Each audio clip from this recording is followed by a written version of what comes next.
அனைவருக்கும் வணக்கம். சிவகணபதி ஹெல்த் சென்டர்லேருந்து விஜயலட்சுமி பேசுகிறேன். இன்றைக்கி நாம் பார்க்கக்கூடிய சிறுதானியம் குதிரைவாலி அரிசி. இந்த குதிரைவாலி அரிசியுமே இப்போ எல்லாருமே விரும்பி வாங்கி ஏற்கனவே பயன்படுத்திக்கிட்டு வர்றோம். இருந்தாலும் எனக்கு தெரிஞ்சதை நான் இன்றைக்கி உங்களோட பகிர்ந்துக்கலான்னு இருக்கிறேன். இப்போ நம்ம ஒரு பாலிஸு தீட்டப்பட்ட பட்டை தீட்டப்பட்ட அரிசிகள்னு சொல்கிறோம் இல்லையா, சில்கி அரிசி, அந்த இது பொன்னி, இந்த மாதிரியெல்லாம் நம்ம நிறைய வாங்கி பயன்படுத்தணும். சர்க்கரை அளவு எல்லாருக்குமே இப்போ சர்க்கரை நோய் இல்லாதவங்க, ப்ரெஷர் இல்லாதவங்க இந்த கிடையவே கிடையாதுங்கிற மாதிரி ஆகிப்போச்சு. வாக்கிங் போகும்போது ரொம்ப ஜாலியாக உனக்கு எவ்வளவு 300, எனக்கு 400, என் மருமகளுக்கு 250 அப்படின்னு ரொம்ப அதை ஒரு ஃபேஷனாக ஆக்கிட்டு நம்ம வாட்டுக்கு ஜாலியாக இருக்கிறோம். ஆனால் அந்த சர்க்கரை நோயால் உடல் உள்ளுறுப்புகள் அத்தனையுமே, சர்க்கரை நோயின்னு கூட திரும்ப சொல்லக்கூடாது, அது சர்க்கரை அளவு நிலைப்பாடு தான். அது ஒரு நோய் கிடையாது, சர்க்கரை நோய் கிடையாது. சர்க்கரை அளவோட ஒரு நிலைப்பாடு அதிகமாக இருந்தாலும் குறைவாக இருந்தாலும் நம்ம உடல்நிலை பாதிக்கப்படும்.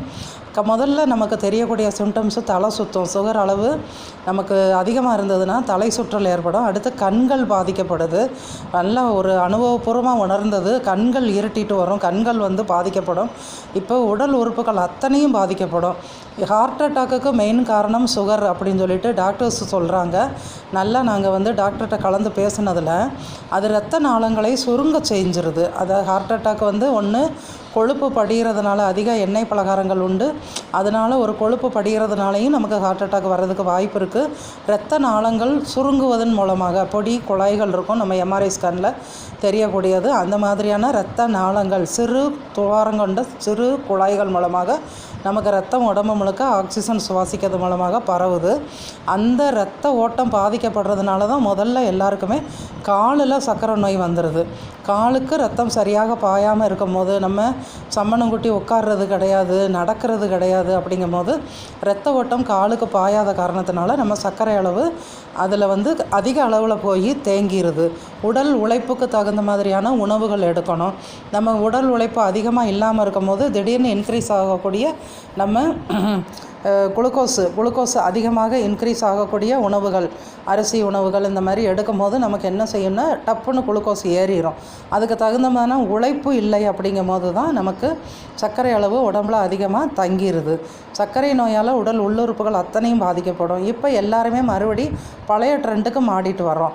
எல்லா சிறுதானியங்கள் எங்கெங்கே கிடைக்கும், அதை எப்படி சமைக்கலாம், எப்படி அதை ஓரளவு நமக்கு வாய்க்கு ருசியாக எப்படி சமைச்சு நம்ம எப்படி எடுத்துக்கிடலாம் அப்படிங்கிறத நம்ம கண்டுபிடிச்சி இப்போ மறுபடியும் சிறுதானியம்னா நம்மளோட மட்டும் இல்லை, நம்ம வீட்டில் உள்ளவங்களுக்கும் அந்த உணவு பிடிக்கணும், வீட்டில் உள்ளவங்களும் அதை விரும்பி சாப்பிட வைக்கணும், அவங்களையும் நம்ம பாதுகாக்கணும், அவங்களையும் நம்ம ஒரு நோய் நொடி இல்லாமல் ஆரோக்கியத்தோடு ஆயுளோடு வாழ வைக்கணுங்கிறது தான் நம்மளுடைய எண்ணமாக இருக்கும். அப்போ நம்ம சிறுதானியங்களை எப்படி பயன்படுத்தணும், அதில் என்ன கலந்துருக்கு, எதுக்கு பயன்படுத்தலாம் அப்படிங்கிறது முறையாக தெரிஞ்சுக்கிட்டு சாப்பிடும் போது அந்த நோய் உள்ளவங்களுக்கு அதை நம்ம கட்டாயமாக எடுத்துக்கிடலாம். குதிரைவாலி அரிசியை பொறுத்த வரைக்கும் இதில் ரொம்ப பொடியாக நமக்கு கடுகு போல் இருக்குது, ஆனால் கொஞ்சம் ஒரு கலர் ஒயிட் கலரில் இருக்குது. இதில் நம்ம பயன்படுத்தும் போது ஊற வைக்கிறதுக்கு ரொம்ப நேரம் அவசியம் எடுத்துக்கிடணும்னு இல்லை. ஒரு 10-15 மணி நேரமோ ஒரு 20 நிமிஷமோ ஊற வச்சாலே போதும், நல்லா ஊறிடுது. சமைப்பதற்கு மிக இலகுவாக நல்லாவே வருது. இதையும் நம்ம நேற்று நம்ம மூங்கில் அரிசியை பற்றி பார்த்த மாதிரி தான் இது. பொங்கல், கிச்சடி, நம்ம சமைச்சு சாப்பிட்றது, உப்புமா பண்ணுறது, என்னவாக இருந்தாலுமே எல்லா வகையான உணவுகளும் அரிசியில் என்னென்ன செய்வோமோ அதே தான் சிறுதானியத்துக்கும் நம்ம எடுத்துக்கிடலாம். இதையும் நம்ம பயன்படுத்தும் போது இதில் என்ன இருக்குது அப்படின்னா புரதச்சத்து மிக அதிக அளவில் இருக்குது. புரோட்டீன் சத்து எதுக்கு தேவைப்படும்னு நமக்கு எல்லாருக்குமே தெரியும். புரோட்டீன் இருந்தால் நமக்கு நார்ச்சத்து மிகுந்தது, நமக்கு செரிமானம் மிக அருமையாக இருக்கும். செரிமானம் நல்லா இருந்தாலே உடம்புல சுகர் இருக்காது.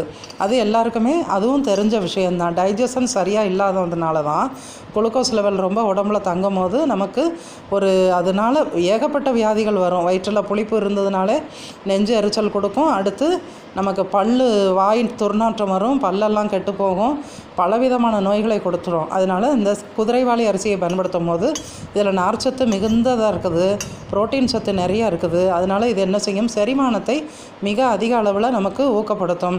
அடுத்தபடியாக இது சுகர் பேஷண்ட்டுக்கு ரொம்பவே நல்லது. இதை எடுத்துக்கிடும் போது ஆன்டி ஆக்சிடெண்ட்டாகவும் செயல்படுது. நோய் எதிர்ப்பு சக்தியை உடம்புல மிக அதிக அளவில் இது கொடுக்கும்.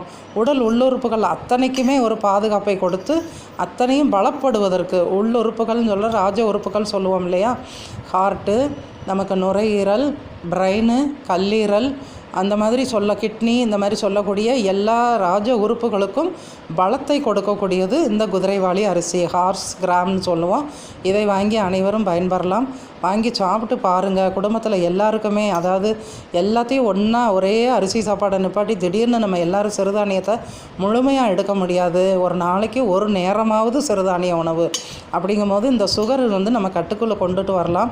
சுகர் ஏன் வருது, எதுக்கு வருது, பரம்பரையிலையும் வரும். பரம்பரையில் ஒருத்தருக்கு இருந்தது, அம்மாவுக்கு அப்பாவுக்கு இருந்ததுன்னா அதுவும் நமக்கு வர்றதுக்கு ஒரு 50% வாய்ப்பு இருக்குது.